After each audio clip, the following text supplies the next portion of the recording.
South ఇండియాలోనే biggest sorry store మన Varahi silks మన విజయవాడ ఎంజీ రోడ్ లో ప్రారంభం. ఒకప్పుడు రిక్షా లాగిన సామాన్య వ్యక్తి ఇప్పుడు 20,000 కోట్ల ఆస్తుల కదుపత. ప్రస్తుతం సోషల్ మీడియాలో వాట్సాప్ లో ఒక ఫోటో విపరీతంగా చక్కర్లు కొడుతుంది. ఈ ఫోటో చూడండి.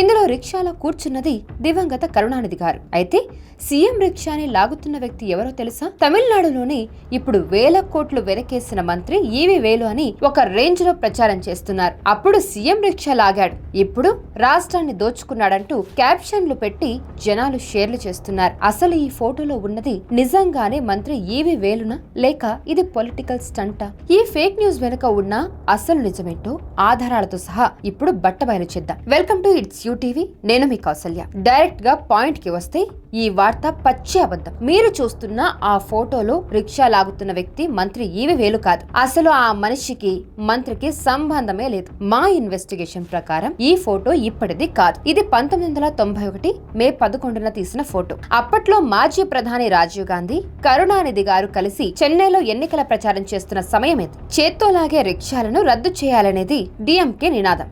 దాన్ని సింబాలిక్ గా చెప్పడానికి కరుణానిధి గారు ఆ రోజు రిక్షా ఎక్కారు. దాన్ని లాగుతున్నది ఒక సాధారణ రిక్షా కార్మికుడు మాత్రమే. ఈ ప్రచారం ఎందుకు ఫేక్ అని అనడానికి ఇవే తిరుగులేని ఆధారాలు. టైం లైన్ మిస్ మ్యాచ్ అయింది. ఈ ఫోటో 1991 నాటిది. కానీ ఈవి వేలు అప్పటికే ఒక ఎమ్మెల్యే. ఆయన 1984లోనే అన్నా డిఎంకే పార్టీ తరపున ఎమ్మెల్యేగా గెలిచారు. ఒక సిట్టింగ్ ఎమ్మెల్యే లేదా మాజీ ఎమ్మెల్యే వెళ్లి అలా చొక్కా లేకుండా రిక్షా లాగుతారా? లాజిక్ మిస్ అయింది కదా. ఒకవేళ పార్టీ కూడా వేరే, పోనీ భక్తితో లాగారు అనుకోవచ్చు. కానీ 1991లో ఈవి వేలు అసలు కరుణానిధి పార్టీలోనే లేరు. ఆయన డిఎంకేలో చేరింది 2000 సంవత్సరంలో. అంటే ఈ ఫోటో తీసిన 9 ఏళ్ల తర్వాత ఆయన పార్టీ మారారు. వేరే పార్టీలో ఉన్న వ్యక్తి కరుణానిధి గారి రిక్షా ఎందుకు లాగుతారు? సరే, ఆయన కెరీర్ ఒకసారి చూద్దాం.